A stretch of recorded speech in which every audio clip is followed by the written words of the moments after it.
Do you know the meaning of sludge and smog?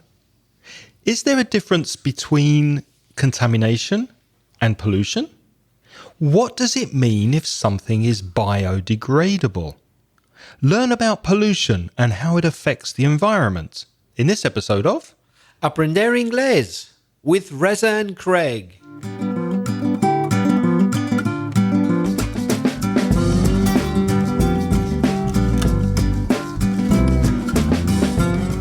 Hello again and welcome. My name's Craig. And my name's Reza. And with over nearly 50 years of teaching English between us, we're going to help you improve your English, perfect your pronunciation, grow your grammar, and vocalize your vocabulary. Welcome to the podcast. How are you, Reza? I'm fine, Craig. Very well. I can't complain. How are you? I'm the same. I can't complain either. I'm feeling good and very happy to be podcasting again with you this week. Let's begin with a voice message from our friend Oscar from Caracas, Venezuela. Hello, Reza and Craig. This is Oscar from Caracas, Venezuela. I've been listening your podcast since at least 3 years ago, and I love it. I really love it. Thank you, guys. Thank you very, very, very, very, very much for your great job.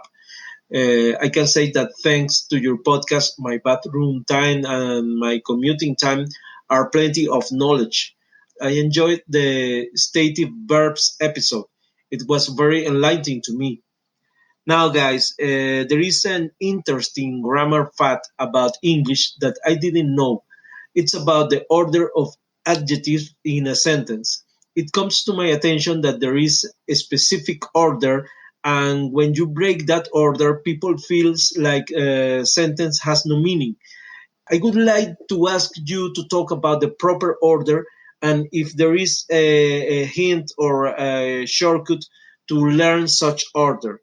Thank you for listening my voice message, and please keep doing such a great work. Bye.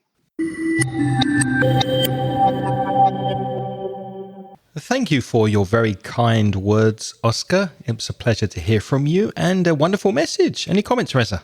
Thank you very much, Oscar. Yes, I would just say the same as Craig. That was a really good message. But before we answer your question, can we just point out a couple of things that you could maybe improve? I noticed you said people feels, but that's not right because people, this is a very common mistake, people is the plural of person. So you say one person feels, but people feel. No S with feel because it's plural. And also, Oscar, remember the preposition to after listen. So listening to this podcast. Your pronunciation was really, really good. And I especially liked your word stress when you said, thank you very, very, very, very much. The emphasis on very was very, very good. Very, very good. As for your question, you asked about adjective order before a noun.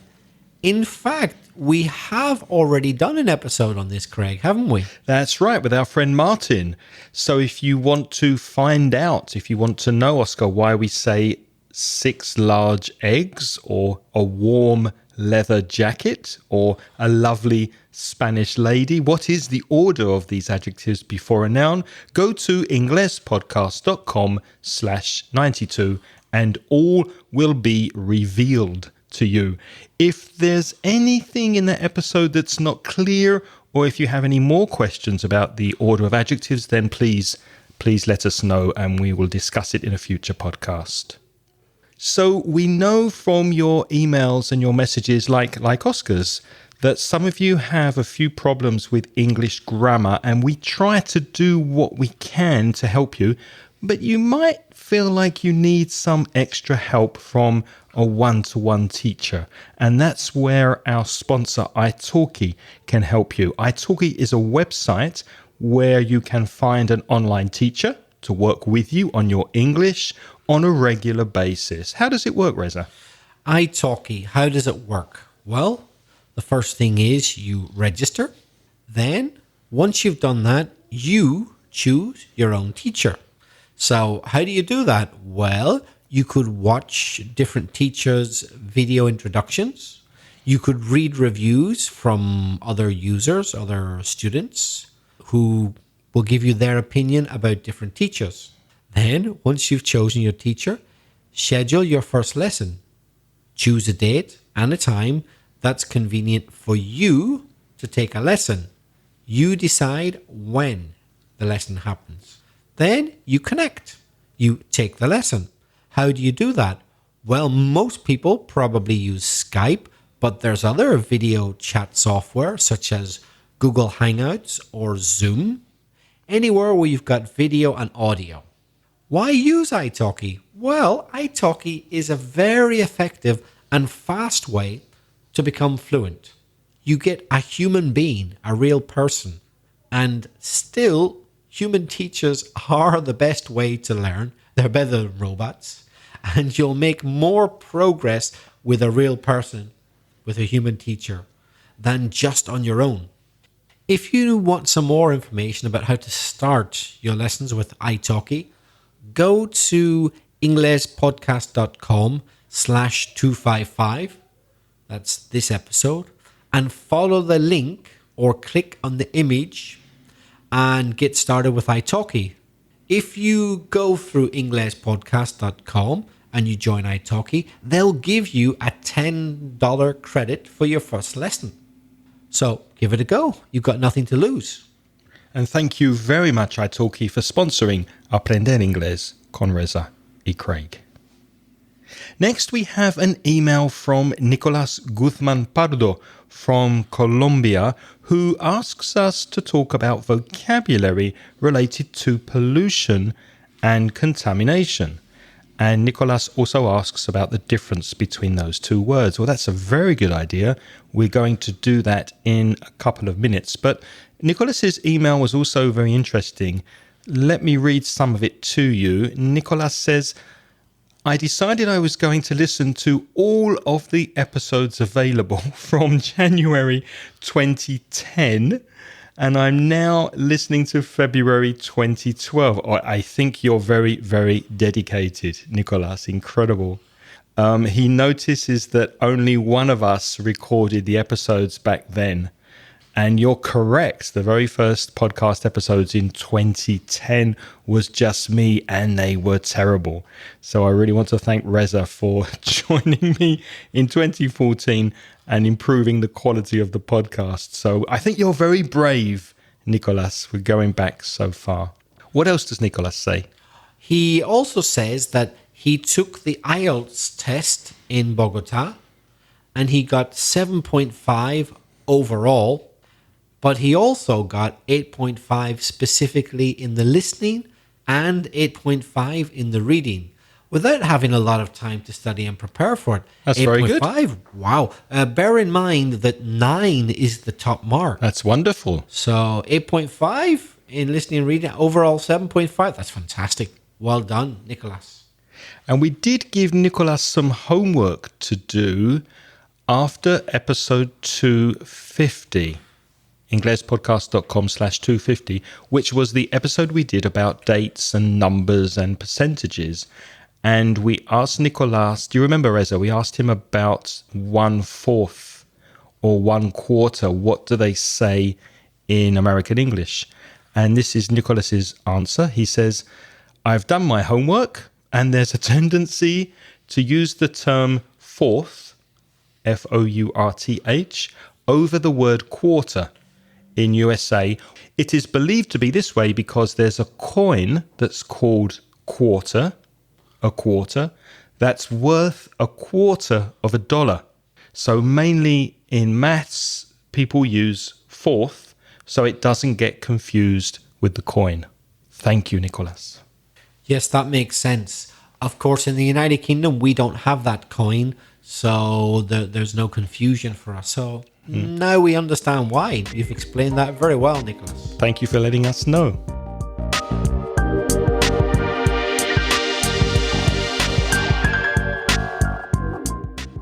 So, pollution and contamination. Well, we have spoken about the environment and vocabulary connected to the environment. That was back in episode 96. So go to inglespodcast.com/96. What is the difference, Reza, between pollution and contamination? Because the translation can be confusing, can't it? Yes, and it's not an easy question to answer. It's more a question of use than definition. So when we use the word contamination, we're talking about the presence of a substance where it should not be. It doesn't necessarily do harm, but it shouldn't be there. That's contamination. So if I have a glass of pure mineral water and I drop a small amount of red wine into the water, I can say that water's contaminated by wine, but it's not actually polluted. Right, because a little drop of red wine is probably not going to do any harm, not going to kill you, but it shouldn't be there. That's contamination. Well then, Craig, what's pollution? Well, pollution is when there's substance or material that may cause a harmful effect on humans, on animals, or on plants. But if there's no harm, si no hay daño, if there's no harm or no harmful effects, it is called a contaminant, which is the noun. So all pollutants are contaminants, but not all contaminants are pollutants. And that answer is from Quora.com. There's a link in the show notes. For me, the word pollution is commonly used to talk about things like the environment. That's el medio ambiente. Yeah, the environment, including exhaust fumes from vehicles. You know what comes out from the back of a car and a motorbike, the smoke, exhaust fumes, smoke from factories, rubbish in the sea, that type of thing. The sort of things, smoke and rubbish that expelled. Yeah, they come out of somewhere and they end up acaban In a negative way. Yeah, they end up where they in a place where they might cause harm. That's pollution. Whereas the word contamination, as I understand, is commonly used to talk about undesired elements getting into food or drinks, or unwanted substances such as bacteria, or in a clean room. That's a room in a hospital that's supposed to be very, very hygienic, strictly bacteria free, or a sterilized space, something like that. So something's got in there which shouldn't. That's contamination. I've seen those rooms in hospitals. There's a sign on the door, and outside you have special clothes and gloves and special things to put on your shoes and on your hair to stop any contamination going into the room. So it has to be a sterile, clean space.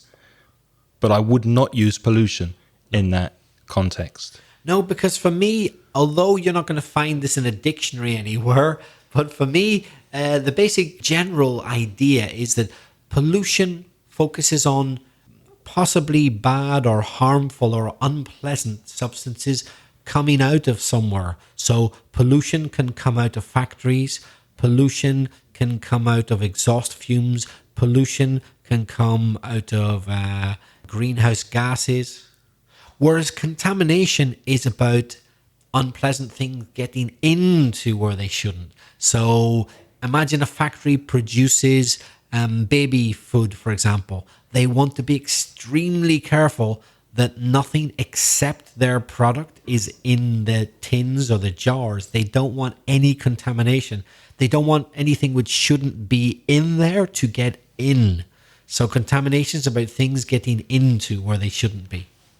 Yeah, I agree with that. That's a very good definition. And speaking of bacteria getting into things like baby food, for example, if something is biodegradable, it's capable of being decomposed by bacteria or any other living organisms. Biodegradable. It's decomposed by bacteria. And you mentioned global warming before. What's that? Yes, global warming. So warm can be an adjective or it can be a noun, but global warming is specifically the intensification of the greenhouse effect, el efecto invernadero, due to heat trapping. There's no escape. It traps the gases in the atmosphere, and this leads to climate change. The way a greenhouse works, so a greenhouse is a building made out of glass. So the sunlight can get in through the glass because it's transparent. And then when the sunlight gets in, it heats up. And because there's glass, it doesn't get out. So if you can imagine that on a global scale, because of gases and other things in the atmosphere, the sun's rays or rayos, they get in, they heat up the earth, but then the heat cannot escape because of all those gases. That's global warming. And we've spoken about pollution in respect to pollution from factories, pollution from gases, from cars, from exhaust fumes. But there are other kinds of pollution. For example, light pollution. When there are too many lights in an area because of the street lights and other man-made sources of light, and it starts to have a disruptive effect, it disrupts things around it, and you can't see the stars and you can't see the planets and everything is too bright, we say there's light pollution. And there's another kind of pollution as well, isn't there, Reza? Yes, when you're trying to listen to things and you can't listen easily, there's probably noise pollution. That means when there's harmful or just annoying levels of noise. Noise, N-O-I-S-E, yeah, ruido, such as an airplane or that type of thing. If you've ever been to Valencia during Fallas Festival, you'll know all about noise pollution because the city is full of firecrackers, petardos, and fireworks displays. That's castillos de fuegos artificiales. There's a lot of noise. You can't get any peace and quiet. There's noise pollution everywhere. But there's noise pollution in Valencia anyway. When there's no festival, there are motorbikes that are very noisy, lots of cars and noise in the street. There's a lot of noise pollution in the city. It's very high decibels. That's how they measure noise pollution, isn't it? With decibels. That's right. Now, there's another word that I really enjoy saying. It's sludge. Sludge. S-L-D. Why do you like saying that word? I don't know. It just rolls off the tongue. Sludge. It rhymes with judge, juez, and it's S-L-U-D-G-E, sludge. Well, what's sludge? Sludge, let me say that again. Sludge is the solid remains after the treatment of sewage. So when you go to the toilet and your waste comes out of your body. Number ones or number twos? Both. Number ones and number twos. The human waste and also waste that goes into your sink from food, etc., that goes through a pipe into a water treatment facility, a place that then cleans the water. So there's a process that cleans the water, and you are left with, on the one hand, clean water, and on the other hand, solid waste, solid remains, and that is called sludge, the solid remains after the treatment of sewage. I think I know why you like saying the word, because it's one of those words that sounds like kind of what it is. Fudge. Sludge. When you say sludge, it kind of sounds like the actual material, doesn't it? Yeah? Sludge. And Craig, what about the word smog? How would you define smog? Smog is a portmanteau word, which is a combination of two other words. A bit like podcast. Pod from iPod and cast from broadcast. Smog is a combination of smoke and fog. You put those two words together, you get the word smog, S-M-O-G, which is kind of like there's another word, haze, which is when the air is not clear. The air looks polluted.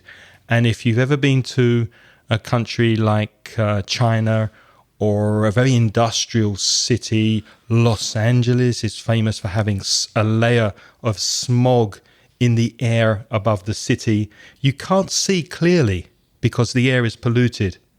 And that's smog. Beijing would be another. Beijing, yeah, I've seen the smog in Beijing. It's horrible. And also in Shanghai, there's a high level of smog in many industrial cities in China and in other countries in Asia too. In the late 19th century and early 20th century, London was famous for its smog, wasn't it? That's right. People, they called it fog. They said, foggy old London town. But actually, it probably really was smog. It was probably a mixture of fog plus industrial smoke. It was probably really smog.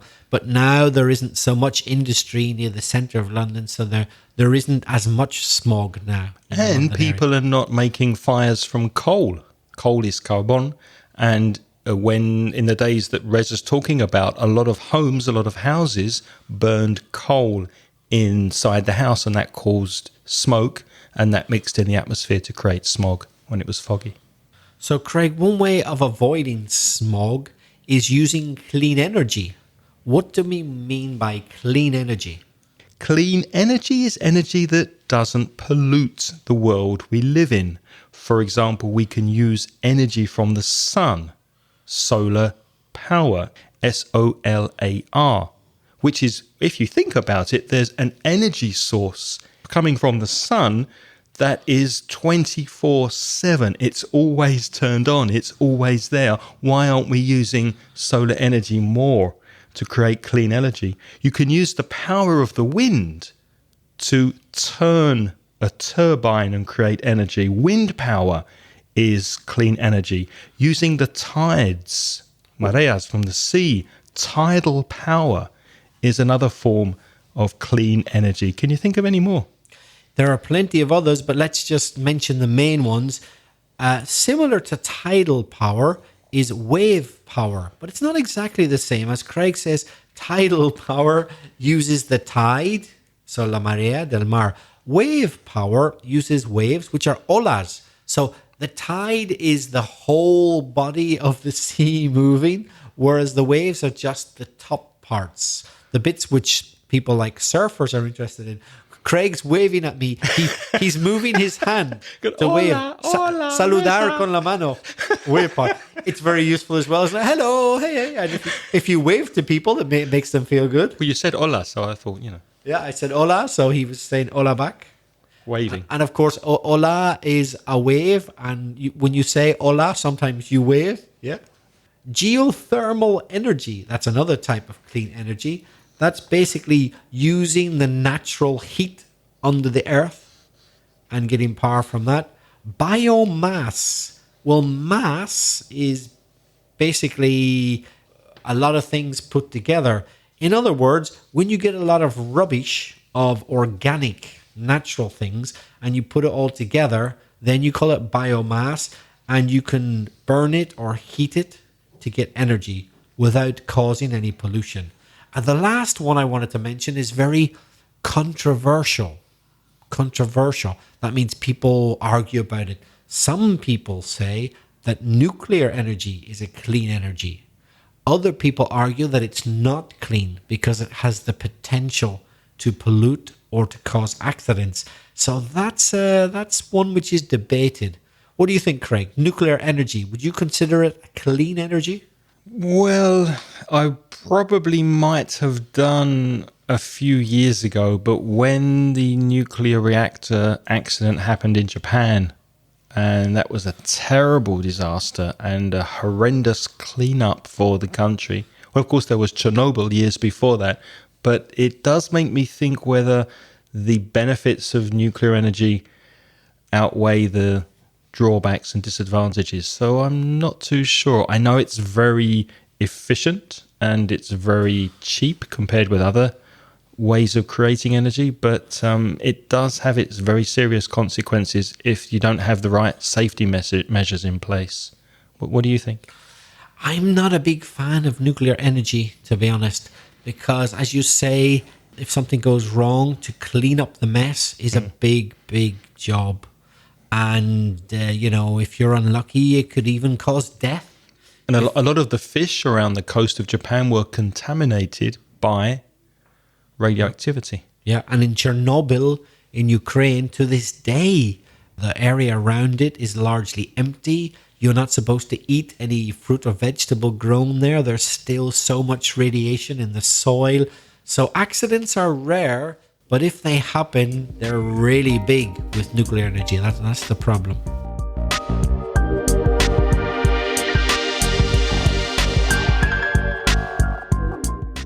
You mentioned burning rubbish or using rubbish to create energy.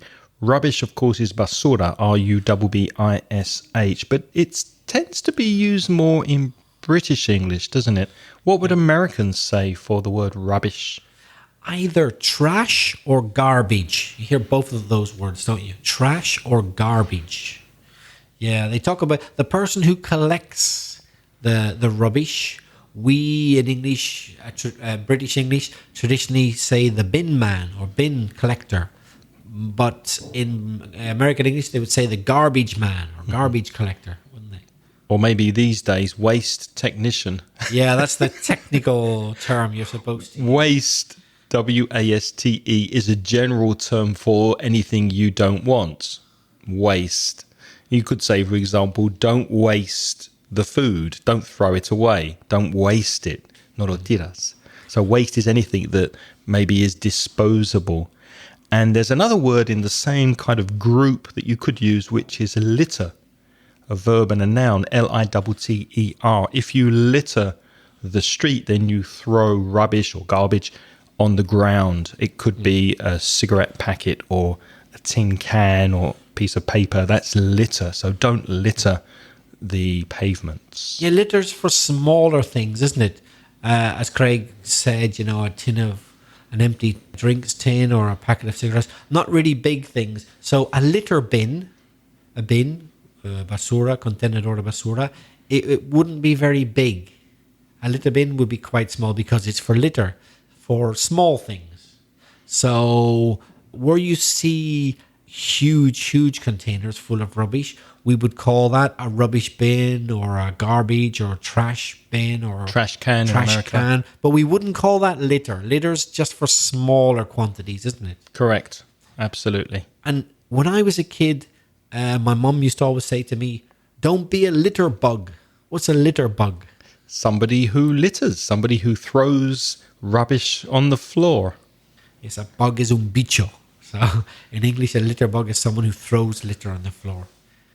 So, Ressa, do you think developed nations like European countries, the US, Australia, should be held accountable for protecting the Earth? Is it their job to protect the Earth? And if so, how would this affect the process of developing countries? That's a very good question. They should, but I think developing countries are also need to be held responsible. In the past, and even still today a little bit, China has used this excuse. And with me, it doesn't wash. No pega. China have said, yeah, in the future, we're going to clean up our act. We're going to pollute less. But in the meantime, for now, we need to pollute. Basically, it was their excuse, because we need to grow. And why shouldn't we? Because America and Western Europe and Australia, etc., you've already polluted a lot and you've developed. So now you have no right to say to us that we shouldn't pollute to develop our economy. And I see their point. I understand. And they use that as an excuse to say we're just going to pollute whatever we want because you did the same in the past. But I don't really like that attitude. Because the thing is, in the past, we weren't so aware, we weren't so conscious of how important it was. But now we know. And now the Chinese government, for example, and other governments, they know that it's bad. So I don't really like this excuse of developing countries that are still growing, fast, like China, to say, well, we have the right to pollute a lot because you developed countries have polluted before us. I find that a bit irresponsible from the developing countries. What do you think about that? I agree 100% with what you said, although I do think there's a case now, not for China perhaps, but for smaller countries like Cambodia, Laos, Burma, Sri Lanka, those kind of countries who are still trying to develop some industrialization. I think we should give them a bit more freedom because they're still countries that need to develop. I think China's pretty much there. They're a world power now. Yeah. Maybe they don't need it so much and they can afford to cut back on their emissions and on their pollution. But there's smaller countries who are still developing. I think they should be allowed to do it for a while. And the thing is about not only developing countries, but developed countries as well. It applies equally to both. They might say, well, we're going to do whatever we want. We're not going to tell you what to do in your country. We'll just do what we want to do and don't interfere in our internal affairs.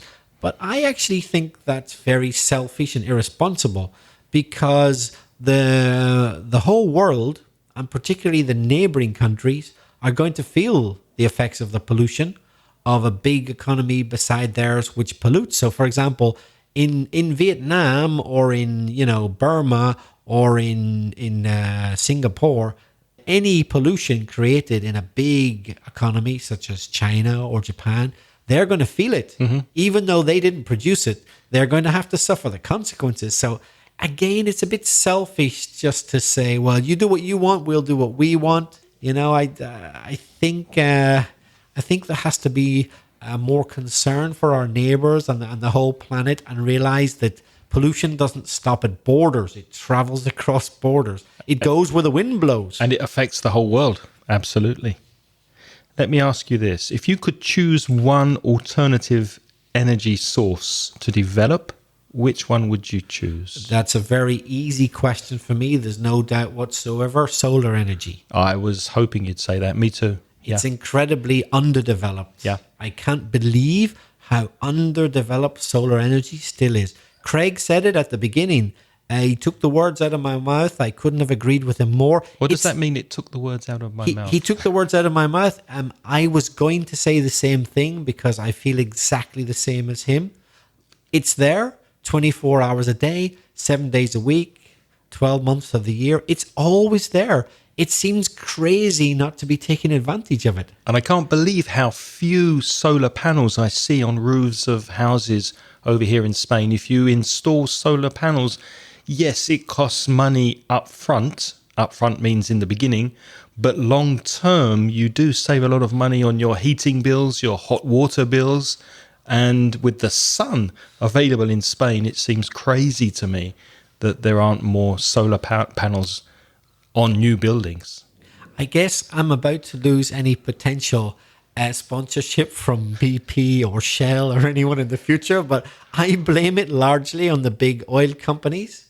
The way I see it is like this, and I'm not the only person. It's hardly an original idea, but I feel very strongly about it. Why isn't solar energy more highly developed? Well, because I personally believe in the future, it would be very easy for individuals to harness solar power. What does harness mean? Harness means to make use of some naturally occurring energy or power.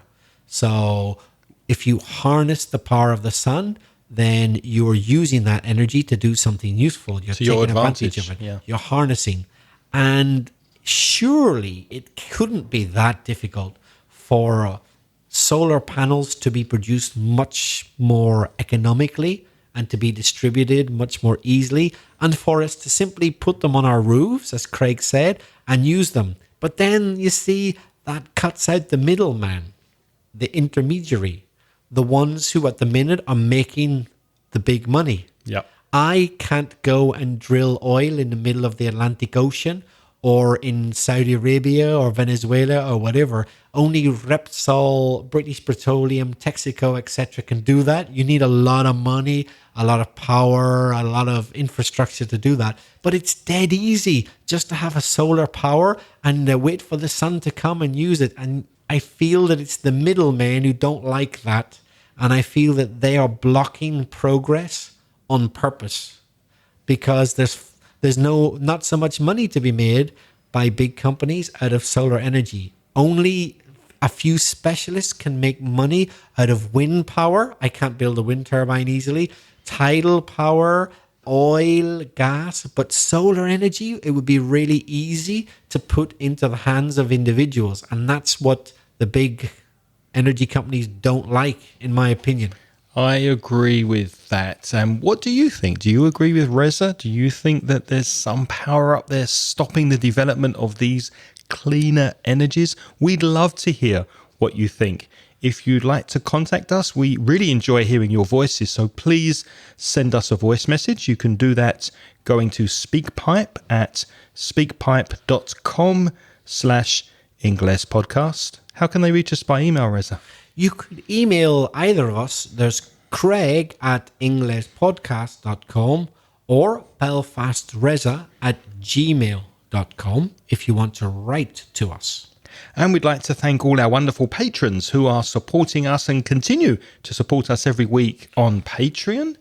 You can see the names of our co-producers on the website at inglespodcast.com. Special thanks to Bruno, our gold sponsor, who offers walking tours of Copenhagen in English or in Spanish, and more details are at copenhagenwalkingtour.com. If you're going to Rio in Brazil, Rio de Janeiro, why not go and check out Bruno's tours of the favela area or Rio de Janeiro? More information is at favelawalkingtour.com.br. These tours are very safe and it helps the community to improve their daily needs. If you're interested in joining our Patreon program for as little as $1 per month, you can do that at patreon.com/inglespodcast. And as a Patreon, you get instant access to recent transcriptions of this podcast, lovingly translated by Angelica. You can find on our show notes a list of all our Patreon sponsors. We haven't got time to mention them all, but we will mention our two most recent Patreon supporters. They are Carlos and Abel Nunes. So thanks to you and to all of our sponsors. Yeah, thanks a lot. We really appreciate your support. On next week's episode, we're going to speak about how you can improve your listening skills. We've been getting lots of feedback asking us how your listening can be improved.